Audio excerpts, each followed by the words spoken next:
Good morning, everyone. I hope you're all doing well. Welcome to T1 academy. ఈరోజు ఈ వీడియోలో భాగంగా మనం రీసెంట్గా రిలీజ్ అయిన ఎస్ఎస్సి సిజిఎల్ 2025 నోటిఫికేషన్ సంబంధించిన ఇన్ఫర్మేషన్ అన్నీ కూడా మనం ఈరోజు మాట్లాడుకుందామండి. ముఖ్యంగా అటు టిఎస్పిఎస్సి ఇటు ఏపీఎస్సి ఎగ్జామ్స్కి ప్రిపేర్ అవుతూ నోటిఫికేషన్స్ రావట్లేదు అని ఇబ్బంది పడుతున్న వాళ్ళకు ఈ నోటిఫికేషన్ ఎస్ఎస్సి సిజిఎల్ నోటిఫికేషన్ అనేది చాలా చాలా చాలా మంచి శుభవార్త అండి. ఎస్ఎస్సి వాళ్ళు రీసెంట్ గా they have promised 8 notifications in June 2025. June వాళ్ళ క్యాలెండర్ లో జూన్ 2025 లో 8 నోటిఫికేషన్స్ రిలీజ్ చేస్తాము అని చెప్పి వారు ప్రామిస్ చేయడం జరిగింది.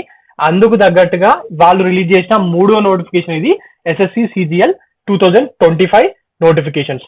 సో మరి మనము అక్కడ టిఎస్పిఎస్సిలో కానీ ఏపీఎస్సిలో కానీ క్యాలెండర్స్ లేక ఇబ్బంది పడుతున్నాం.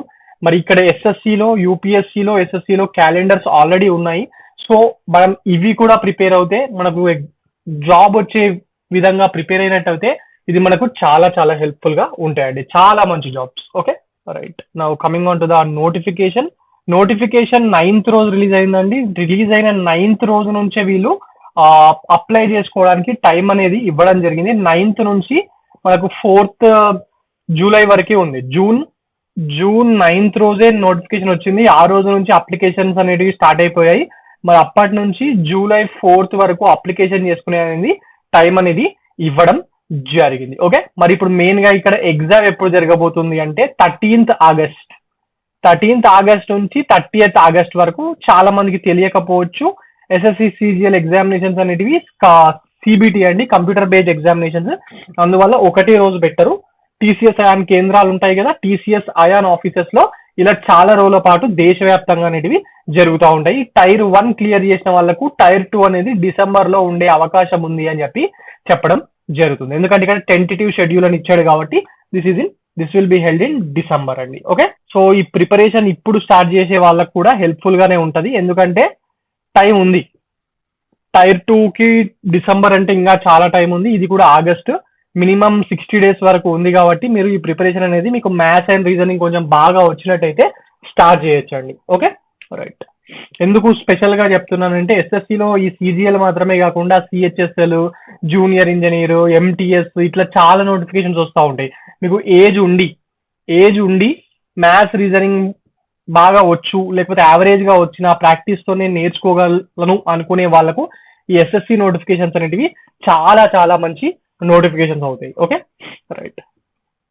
నౌ మరి ఎస్ఎస్సి సిజిఎల్ లో ఎలాంటి జాబ్స్ ఉంటాయి అంటే సెంట్రల్ గవర్నమెంట్ లో ఉండే group B and group C level jobs ఉంటాయి కదా, ఎస్ అవి. ఆ గ్రూప్ ఏ లెవెల్ జాబ్స్ అంటే అవన్నీ యూపీఎస్సి సివిల్ సర్వీసెస్ నోటిఫికేషన్ ద్వారా వెళ్ళిపోతాయండి.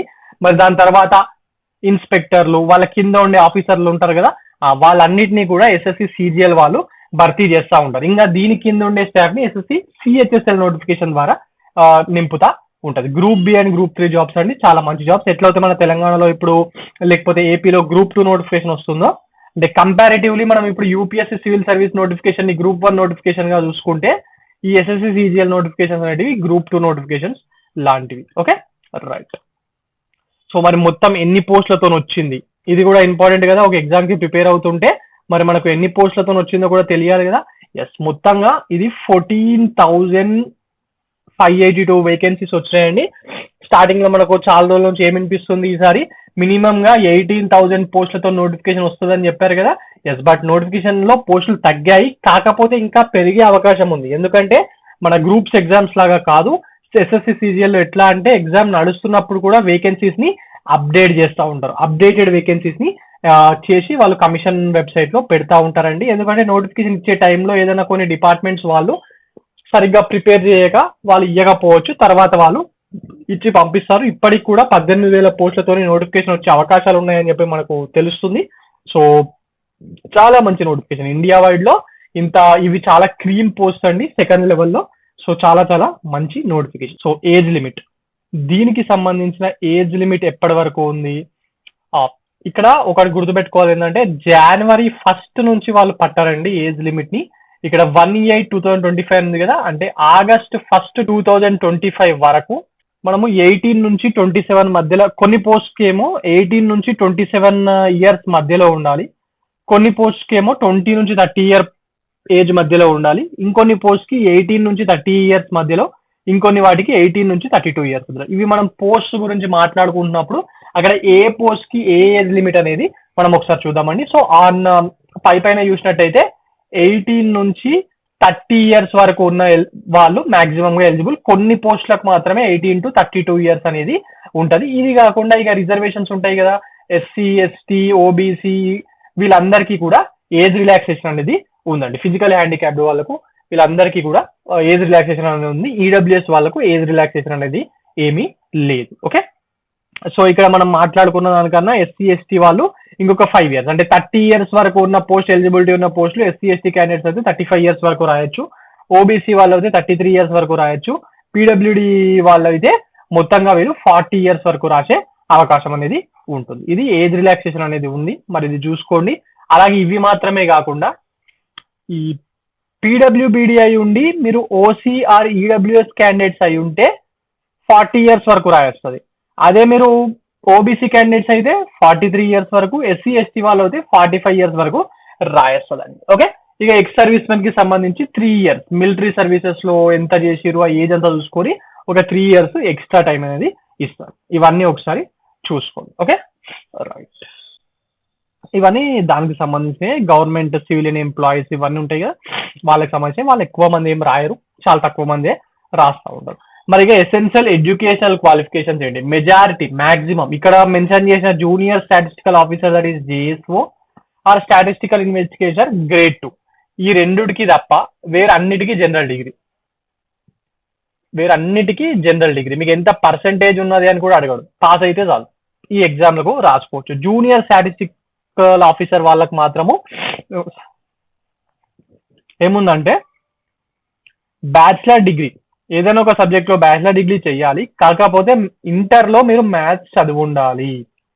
మనం ఇంటర్ అంటాము, వాళ్ళు 12th నార్త్ 12th స్టాండర్డ్ అంటారు కదా, ఎస్ చదివి ఉండాలి. Plus minimum of 60% of marks వాళ్ళకు వచ్చి ఉండాలి. ఇలా లేకపోతే bachelor degree in any subject with statistics as one of the subject. అంటే కొందరు ఇక్కడ బైపీసీ చదువుతారు కదా, బైపీసీ చదివి ఉంటారు కానీ ఇది రాయాలి. అప్పుడు వాళ్ళు ఏముండాలి, డిగ్రీలో వాళ్ళు స్టాటిస్టిక్స్ ఒక సబ్జెక్ట్ గా చేసి ఉండాలి. Okay, right. Statistical investigator grade 2, ఇక్కడ కూడా అంతేనండి. ఏదన్నా ఒక సబ్జెక్ట్ బ్యాచిలర్ డిగ్రీ చేసినప్పుడు వాళ్ళ ఒక సబ్జెక్ట్ స్టాటిస్టిక్స్ అయి ఉండాలి. వీటికి కాంపిటీషన్ తక్కువ ఉంటుందండి. మరి ఎవరన్నా మన దగ్గర స్టాటిస్టిక్స్ చదివిన వాళ్ళు ఉంటే అప్లై చేసుకోండి. కంపారిటివ్లీ వేరే పోస్టులతో కంపేర్ చేస్తే ఇక్కడ సపరేట్ గా స్టాటిస్టిక్స్ చదివిన వాళ్ళు తక్కువ మంది ఉంటారు కదా, ఇండియా లెవెల్లో అయినా కూడా. ఎస్, లాస్ట్ టైం మన దగ్గర కూడా తెలంగాణలో, ఏపీలో అసిస్టెంట్ స్టాటిస్టికల్ ఆఫీసర్ పోస్టులు పడ్డప్పుడు కాంపిటీషన్ అనేది కంపారిటివ్లీ చాలా తక్కువే ఉంది. Okay, right. Now coming back to all other post. ఇందాక చెప్పాను కదా, బ్యాచిలర్ డిగ్రీ ఉంటే చాలు. అప్లికేషన్ ఫీజ్ మన సెంట్రల్ గవర్నమెంట్ ఎగ్జామ్స్ కి అప్లికేషన్ ఫీజ్ చాలా తక్కువ ఉంటుంది, జస్ట్ 100 రూపీస్. అది కూడా అందరికీ కాదు, only OC and BC and EWS ఈ 3 సెగ్మెంట్స్ అబ్బాయిలకు మాత్రమే 100 రూపీస్ అండి. వేరే ఎస్సీ, ఎస్టీ అండ్ ఇక ఉమెన్, పీడబ్ల్యూడి వీళ్ళకి అయితే అసలు ఫీజే లేదు, మొత్తం free. Okay, right. Scheme of examination, ఇక్కడ నుంచి మనకు ఎగ్జామ్ పాయింట్ ఆఫ్ చాలా ఇంపార్టెంట్, ఫ్రెషర్స్ కోసం చెప్తున్నాను, అవైలబిలిటీ లేని వాళ్ళకు. సో ఫస్ట్ ఇక్కడ 2 phases లో ఎగ్జామ్ ఉంటుంది, టైర్ 1, టైర్ 2.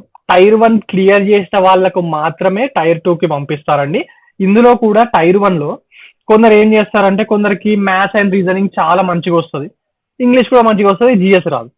జిఎస్ లో పెద్ద తక్కువ మార్కులు వస్తాయి, maths, reasoning, English out of వచ్చేసినాయి, కట్ ఆఫ్ దాటిరు, బట్ స్టిల్ తీసుకోరు. ఎందుకంటే ఇక్కడ ప్రతి సబ్జెక్ట్ కి మినిమం క్వాలిఫికేషన్ మార్క్స్ అనేటివి ఉంటాయి.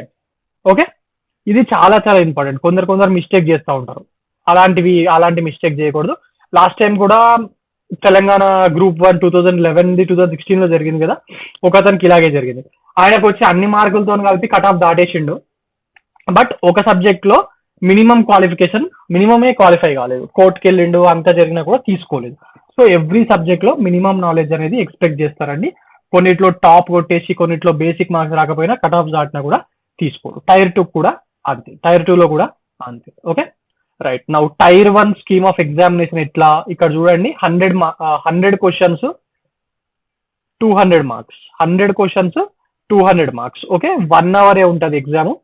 అన్నిటికీ ఈక్వల్ వెయిటేజ్ ఇచ్చారు చూడండి. జనరల్ ఇంటెలిజెన్స్ అండ్ రీజనింగ్ కి 25 మార్క్స్, అంటే మనము రీజనింగ్ అని పిలుస్తాం కదా జనరల్ గా, 25 మార్క్స్. జిఎస్ కి 25 marks, maths or quantitative aptitude కి 25 క్వశ్చన్స్, ఇంగ్లీష్ కాంప్రిహెన్షన్ కి 25. Every question consist of 2 marks. So total గా 50 మార్క్స్. ఇక్కడ ఏంటంటే నెగిటివ్ మార్కింగ్ ఉంటుందండి. మీరు తప్పు పెట్టే ఒక్కొక్క క్వశ్చన్ కి 0.5 మార్క్స్ మైనస్ అవుతాయి.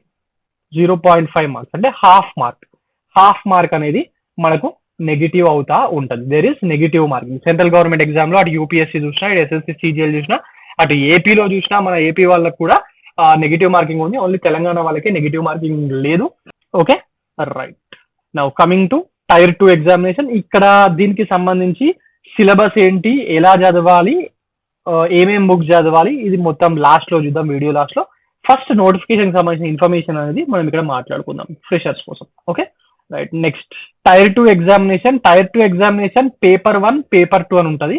పేపర్ 2 ఏంటంటే ఓన్లీ ఇందాక మనం మాట్లాడుకున్న స్టాటిస్టికల్ పోస్ట్ ఉన్నాయి కదా, వాళ్ళకు మాత్రమే ఉంటుంది, అందరికి బెటరు.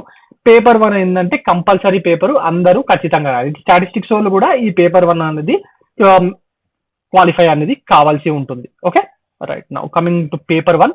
ఈ పేపర్ 1 లో సెషన్ 1, సెషన్ 2 అని రెండు ఉంటాయి. ఇందులో కూడా ఈ సెక్షన్ 1, సెక్షన్ 2 ఈ రెండు ఉన్నాయి కదా, ఈ రెండునే ఫైనల్ కట్ ఆఫ్ లో మనకు క్యాలిక్యులేట్ చేస్తారు. ఈ రెండుట్లో వచ్చిన మార్కులే, ఈ సెక్షన్ 1, సెక్షన్ 2 వచ్చిన మార్కులే మన జాబ్ ని డిసైడ్ చేస్తాయి. కాకపోతే ఈ సెక్షన్ 3, సెక్షన్ 4 ఉన్నాయి కదా, ఇది ఖచ్చితంగా క్వాలిఫై కావాలి. ఇది క్వాలిఫై కాకపోతే సెక్షన్ 1, సెక్షన్ 2 పేపర్లు మనం చూడరు. Okay, right. Maths number of questions 30, reasoning intelligence 60. మొత్తంగా 60 క్వశ్చన్స్ వస్తాయి. అండ్ ఒక్కొక్క క్వశ్చన్ 3 మార్కులు అండి. ఒక్కొక్క క్వశ్చన్ 3 మార్కులు, మొత్తంగా 180 marks. And English 45, general awareness 25, total 70 marks. 70 into 3 210 marks.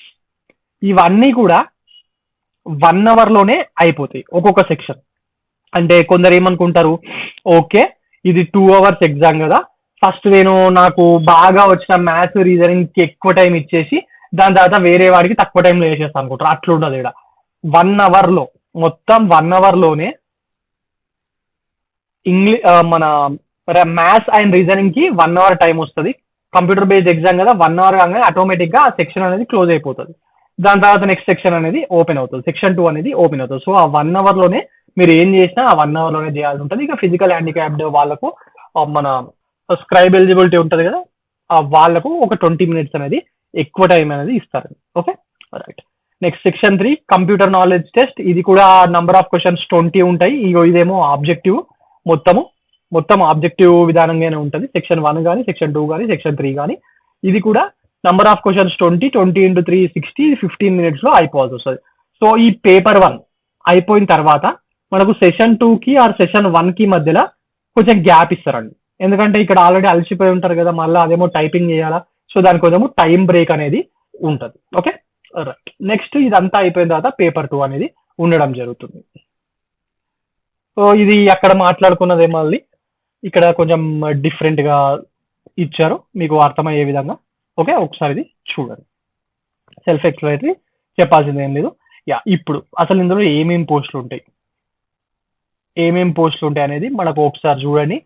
Basic గా అసిస్టెంట్ సెక్షన్ ఆఫీసర్, మనకి ఇక్కడ తెలంగాణలో, ఏపీలో సెక్రటరేట్ లో పోస్టులు ఉన్నాయి కదా, అసిస్టెంట్ సెక్షన్ ఆఫీసర్ అని చెప్పి. ఎస్, అక్కడ కూడా ఇలాంటి పోస్టులు అనేటివి ఉండడం జరిగిందండి. సెంట్రల్ గవర్నమెంట్ లో సెక్రటరేట్ ఉంటుంది కదా, మన ఢిల్లీలో నార్త్ బ్లాక్, సౌత్ బ్లాక్, అప్పుడప్పుడు మనం వింటా ఉంటాం మీటింగ్స్ అవుతాయని చెప్పి. ఎస్, ఆ సెంట్రల్ సెక్రటరేట్ లో ఈ అసిస్టెంట్ సెక్షన్ ఆఫీసర్ అనే పోస్టులు, ఇక్కడ ఫస్ట్ పోస్ట్ ఉంది కదా సిఎస్ఎస్, సెంట్రల్ సెక్రటరేట్ సర్వీస్ లో ఉంటుంది. బేసిక్ గా చాలా మంది యూపీఎస్సీ ఆస్పిరెంట్స్ ఒక 2-3 అటెంప్ట్లు అయిపోయిన తర్వాత సిజిఎల్ రాసి వాళ్ళకు అంతగా దీనికన్నా మంచి పోస్టులు చాలా ఉన్నా కూడా యూపీఎస్సీ ప్రిపరేషన్ కి వస్తుంది అని చెప్పి సెంట్రల్ సెక్రటరేట్ సర్వీసెస్ జాబ్స్ అనేవి తీసుకుంటా ఉంటారండి. అది అలాగే ఐబీలో అసిస్టెంట్ సెక్షన్ ఆఫీసర్, ఇదేం గ్రౌండ్ లెవెల్కి వెళ్ళేది కాదు, ఆఫీస్ లో కూర్చొని చేసే పని. మినిస్ట్రీ ఆఫ్ రైల్వేస్ లో, మినిస్ట్రీ ఆఫ్ ఎక్స్టర్నల్ అఫైర్స్ లో, ministry of electronics and information టెక్నాలజీలో, సిబిడిటీలో ఇన్స్పెక్టర్. ఈ సిబిడిటీలో inspector, direct tax, income tax inspector కి చాలా హై కాంపిటీషన్ ఉంటుంది. ఇది చాలా మంది టాప్ 5 లో పెడతా ఉంటారు. అలాగే ఎక్సైజ్ ఇన్స్పెక్టర్, ప్రివెంటర్ ఆఫీసరు, ఇట్లా సెంట్రల్ గవర్నమెంట్ లో ఉన్న మెజారిటీ డిపార్ట్మెంట్స్ లో ఉన్న గ్రేడ్ 2 ఎంప్లాయీస్ ఉంటారు కదా, ఆ వాటికి సంబంధించిన పోస్టులన్నీ కూడా ఇక్కడ ఉంటాయి. ఇందాక నేను 18 to 27 కొన్నిటికి, 20 to 30 కొన్నిటికి, 20 to 32 కొన్నిటికి ఉన్నాయి. అది లోపల ఎక్స్ప్లెయిన్ చేస్తున్నాను కదా, ఇక్కడ చూసుకోండి. ఇగో 20 to 30 ఉంది, 18 to 30 ఉంది. అలా గ్రూప్ బి ఇవన్నీ level pay level basic pay 44,900 నుంచి స్టార్ట్ అవుతుంది. ఇది కాకుండా హెచ్ఆర్ఏ, డిఏ, టిఏ ఇవన్నీ కూడా వాళ్ళు ఇస్తూ ఉంటారు. కొన్ని పోస్ట్ అది పే లెవెల్ 7 పోస్ట్ ఇవన్నీ. Okay right. నెక్స్ట్ ఇది పే లెవెల్ 6. పే లెవెల్ 6 లో కొంచెం శాలరీ తక్కువ ఉంటుంది, 35,400. ఇదంతా మీకు ర్యాంక్ వచ్చిన తర్వాత చూసుకోవచ్చు. కాకపోతే ఇక్కడ ఏ డిపార్ట్మెంట్స్ మీరు వింటా ఉంటారు కదా, ఎన్ఫోర్స్మెంట్ డైరెక్టరేట్ అని, నార్కోటిక్స్ అని, సిబిఐ అని, ఇవన్నీ వింటా ఉంటారు కదా, ఆ అన్నిటికి సంబంధించిన పోస్టులు అనేవి ఇక్కడే ఉంటాయండి. చూడండి, సిబిఐలో sub inspector post, narcotics department లో ఇన్స్పెక్టర్ పోస్టు, ఇగో ఇక్కడ ఈడీకి సంబంధించింది ఇందులోనే ఉంటుంది, సిబిఐ సివి వాళ్ళది. సో ఇలా అన్ని కూడా మనకు చాలా మంచి మంచి పొజిషన్స్ అనేవి సెంట్రల్ గవర్నమెంట్ లో ఈ జాబ్ అనేది ఆఫర్ అనేది మనకు చేస్తా ఉంటుంది. Okay right. ఇంకా మిగిలినవి పే లెవెల్ 5 లో అంటే ఇంకా కొంచెం జీతం తక్కువ. గ్రూప్ సి ఇందాక నేను చెప్పాను కదా 18 to 27 ఇయర్స్ ఉన్నాయి, కొన్ని ఉన్నాయని చెప్పి. ఎస్ ఇగో ఇది. ఇక 18 to 32 ఇయర్స్ ఒకటే ఒక పోస్ట్ ఉందండి, జేఎస్ఓ, జూనియర్ స్టాటిస్టికల్ ఆఫీసర్. ఇది సపరేట్ గా స్టాటిస్టిక్స్ చదివిన వాళ్ళకే దీనికి ఎలిజిబిలిటీ అనేది ఉంటుంది. ట్యాక్స్ అసిస్టెంట్ పోస్టులు, అకౌంటెంట్ పోస్టులు, ఆడిటర్ పోస్టులు, ఇన్స్పెక్టర్ పోస్టులు, ఇట్లా డిఫరెంట్ పోస్టులు అనేవి ఇందులో ఉండడం జరుగుతుంది. చాలా మంచి నోటిఫికేషన్ అండి. యూపీఎస్సీ తర్వాత సెంట్రల్ గవర్నమెంట్ వాళ్ళు ఇచ్చే అతి పెద్ద నోటిఫికేషన్, అతి ఇంపార్టెంట్ నోటిఫికేషన్ ఈ ఎస్ఎస్సి సీరియల్. ఇక సెంటర్స్ పెట్టుకోవడం, కొంతమంది మొన్న ఆర్ఆర్బి ఎన్టీపీసీ ఎగ్జామ్స్ లో సెంటర్స్ దగ్గర ఇబ్బంది పడ్డారు, రైట్. ఎందుకంటే కొంచెం లేట్ గా అప్లై చేసారు. హైదరాబాద్ సెంటర్ పెట్టుకున్నా కూడా ఎక్కడెక్కడో సెంటర్ పడ్డాయి. ఎందుకు జరిగింది ఇలా అంటే, తెలంగాణ, ఏపీ రెండు రాష్ట్రాలకు చెందిన అభ్యర్థులు కూడా ఆర్ఆర్బి ఎన్టీపీసీ ప్రిపరేషన్ అనేది హైదరాబాద్ నుంచే చేస్తూ ఉంటారు. సో ఎక్కువ మంది హైదరాబాద్ పెట్టుకోవడం వల్ల హైదరాబాద్ లో సెంటర్లు సరిపోక చాలా మంది తెలంగాణ వాళ్ళకు కర్నూలులో, తిరుపతిలో, ఏపీ వాళ్ళకు కూడా వైజాగ్ లో, శ్రీకాకుళంలో అట్లా డిఫరెంట్ చాలా చాలా దూరం పడడం జరిగింది. సో అందరూ హైదరాబాద్ పెట్టుకోకండి. మీ ఇంటి, ముఖ్యంగా ఏపీ వాళ్ళకు మీ ఇంటి దగ్గర సెంటర్లు చాలా ఉన్నాయండి. చూడండి, చీరాల ఉంది, గుంటూరు ఉంది, కాకినాడ ఉంది, కర్నూలు ఉంది, నెల్లూరు, రాజమండ్రి, తిరుపతి, విజయనగరం, విజయవాడ, విశాఖపట్నం, ఇన్ని సెంటర్లు. ఇవో మళ్ళీ ఇక్కడ శ్రీకాకుళం, ఏలూరు, ఒంగోలు దగ్గర 1 2 3 4 5 6 7 8 9 10 11 12. ఇంకా తిరుపతి వాళ్ళకు పుడుచేరి కూడా దగ్గరే, చెన్నై కూడా దగ్గరే. సో ఇన్ని సెంటర్లు మీకు అవైలబిలిటీ అనేవి ఉన్నాయి. ఖచ్చితంగా హైదరాబాద్ లోనే ఎగ్జామ్ రాయాలని ఏం లేదు. మీరు ఎక్కడో పెట్టుకుంటే వాళ్ళు ఎక్కడో వేస్తున్నారు. సో మీ ఇంటి దగ్గర పెట్టుకోవడానికి ప్రయత్నించండి. హైదరాబాద్ కాదు సెకండ్ ఆప్షన్, మీ ఇంటి దగ్గర పెట్టుకోవడానికి ప్రయత్నించండి. కుదిరితే ఫస్ట్ ఆప్షన్ కూడా మీ ఇంటి దగ్గర పెట్టుకోండి, ఎగ్జామ్ మీకు ఈజీగా ఉంటుంది. ఇక తెలంగాణ వాళ్ళకి మాత్రం 3 సెంటర్లు ఉన్నాయండి. ఒకటి హైదరాబాద్, రెండోది కరీంనగర్, మూడోది వరంగల్. ఇక్కడ ఎందుకు తెలంగాణ వాళ్ళకి తక్కువ సెంటర్లు అంటే, హైదరాబాద్ సెంటర్ ఉంది, ఎక్కువ నెంబర్ ఆఫ్ టీసీఎస్ అయాన్ సెంటర్లు ఇక్కడ ఉన్నాయి. సో ఆల్రెడీ ఇక్కడనే ఉన్నాయి కదా, ఇక్కడ తెలంగాణ వాళ్ళందరికీ ఇక్కడ పెట్టేయచ్చు అని చెప్పి ఓన్లీ తెలంగాణ వాళ్ళే అప్లై చేస్తారన్న ఉద్దేశంతో హైదరాబాద్ లో ఉన్నాయి కదా అని చెప్పి వేరే సెంటర్లు ఇవ్వరు. బట్ ఏపీ వాళ్ళు కూడా చాలా మంది హైదరాబాద్ సెంటర్ పెట్టుకుంటున్నారు. Okay right. Now Karimnagar and Warangal options కూడా పెట్టుకోండి. Okay right. Now mode of selection, ఇందాక చెప్పాను కదా మినిమం క్వాలిఫికేషన్ మార్క్స్ రావాలి అని చెప్పి. మ్యాథ్స్, రీజనింగ్, ఇంగ్లీష్ మంచి మార్కులు వచ్చి జిఎస్ లో తక్కువ మార్కులు వస్తే తీసుకోరు అని చెప్పాను కదా. ఆ మినిమం క్వాలిఫికేషన్ క్రైటీరియా చూడండి. అన్రిజర్వ్డ్ వాళ్ళకు ప్రతి సెక్షన్ లో ఉన్న ప్రతి పేపర్ లో మినిమం 30% ఆఫ్ ద మార్క్స్ అనేటివి రావాల్సి ఉంటది. అంటే ఎలా అంటే, ఫర్ ఎగ్జాంపుల్ ఇక్కడ చూడండి మీరు, I will show general awareness, ఇది టైర్ 2 కదా, as tier 1. General awareness 50 marks ఉంది, 30% అంటున్నాడు. Okay right. మినిమం 15 మార్కులు జిఎస్ లో రాకుండా మీకు ఇక్కడ 50 50 50 150, ఇక్కడ 12 122 వచ్చినాయి అనుకోరు, అయినా మీకు ఏ రిజర్వేషన్ ఉన్నది అన్ని ఉన్నాయి, బట్ స్టిల్ మిమ్మల్ని టైర్ 2కి పంపించరు.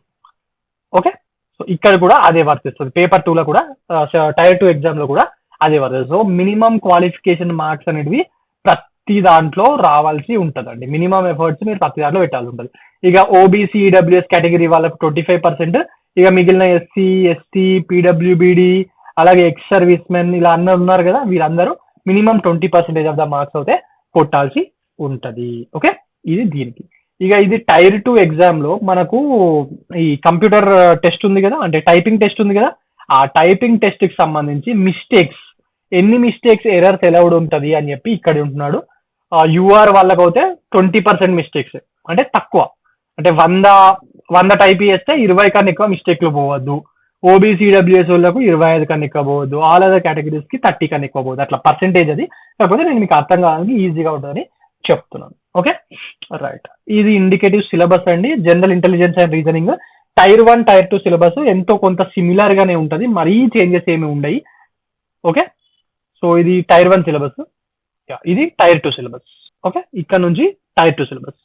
సో అంతా సిమిలర్ గానే ఉంటది. ఒక్కసారి మీరు సిలబస్ చూడండి, మీకు అర్థమైపోతుంది ఏం చదవాలా ఏం చదవకూడదు అని చెప్పి మీకు అర్థమైపోతుంది. రీజనింగ్ సిలబస్ ఎక్కువ ఉన్నట్టుగా అనిపించినా ఈజీగానే ఉంటుందండి. ఎస్ఎస్సి రీజనింగ్, బ్యాంక్ రీజనింగ్ అంత టఫ్గా ఉండదు, కొంచెం ఈజీగానే ఉంటుంది. క్వాంట్ కొంచెం టఫ్ ఉంటుంది. జిఎస్ ఏంటంటే మీకు ఆల్రెడీ యూపీఎస్సీ గ్రూప్స్ ప్రిపేర్ అవుతున్న వాళ్ళకి అయితే ఈజీగానే అనిపిస్తుంది, అంత డీప్ గా ఏమి రావు క్వశ్చన్లు, అంటే comparative to UPSC and groups. అదే క్వాంట్ రీజనింగ్ మాత్రము గ్రూప్ స్టాండర్డ్ కన్నా చాలా టఫ్ గా ఉండడం అనేది జరుగుతుంది. ఇంగ్లీష్ కూడా గ్రూప్ స్టాండర్డ్ కన్నా ఎక్కువగానే ఉండడం అనేది జరుగుతుంది. Okay, right.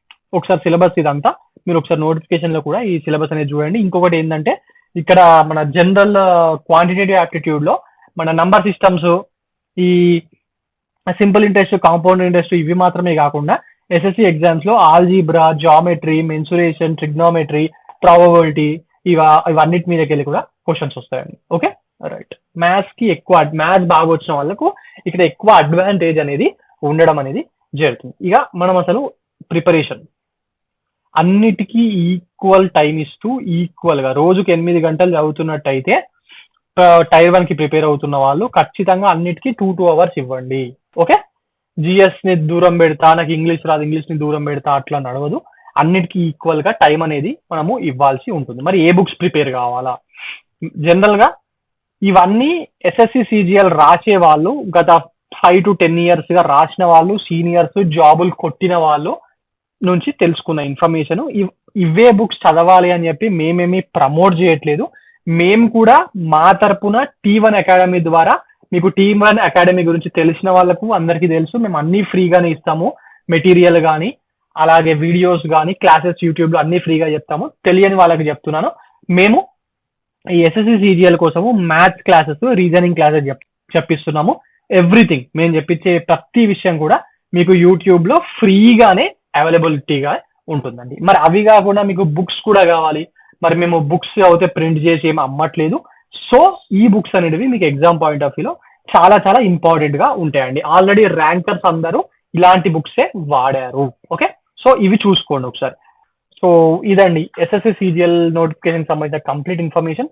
మీకు నచ్చినట్టయితే వీడియోని లైక్ చేయండి and do subscribe our channel T1 academy. Thank you.